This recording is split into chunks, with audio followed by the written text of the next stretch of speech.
These are the best practices for creating pie charts in Google Sheets.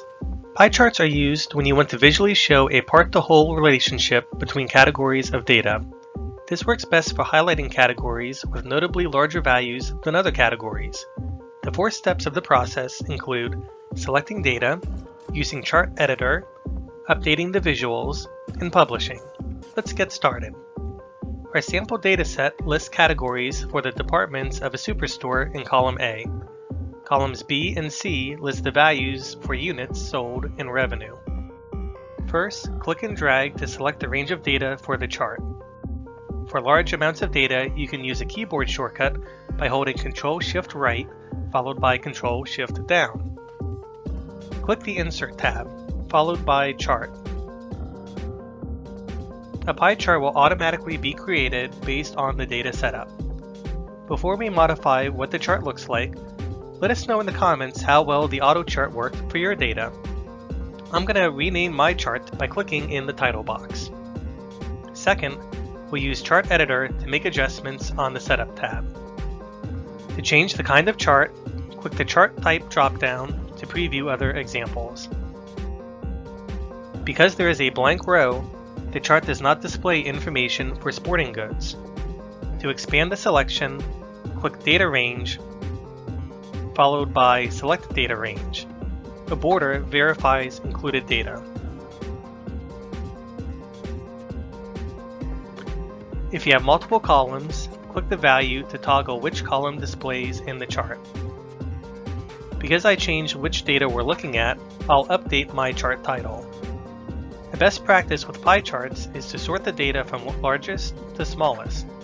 This allows the viewer to read the chart like a clock, where noon has the category with the largest value, followed by categories that decrease in value. Because Sheets does not have the option to insert a table, this can be done by clicking the Data tab, followed by Create a Filter.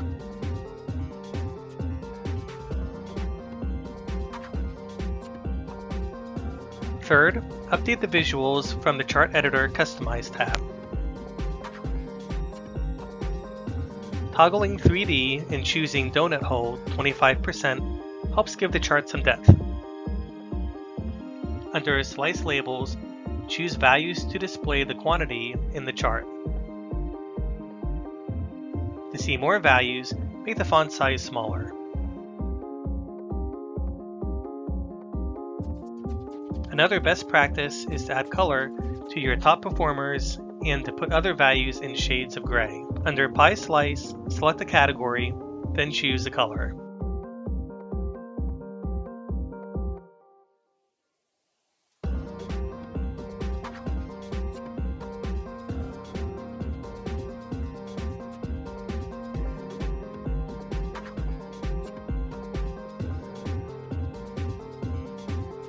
Category labels can point to slices or be placed in a legend on the bottom or right side of the chart. Because we sorted the data earlier, the slices of the chart are easier to identify. Fourth, you may click the dots in the upper right corner of the chart and choose to copy or download the chart. Please click the subscribe button to get the latest updates. New content is added weekly, and we could really use the support. Thank you. I recommend limiting a pie chart to no more than 8 categories. In this scenario, I would create a category called Other Categories and include the combined sum of the other categories, then break down the names of those categories elsewhere. If you run into any difficulty, we're here to help. Please let me know in the comments or email techtipsin10@gmail.com. Thank you for watching.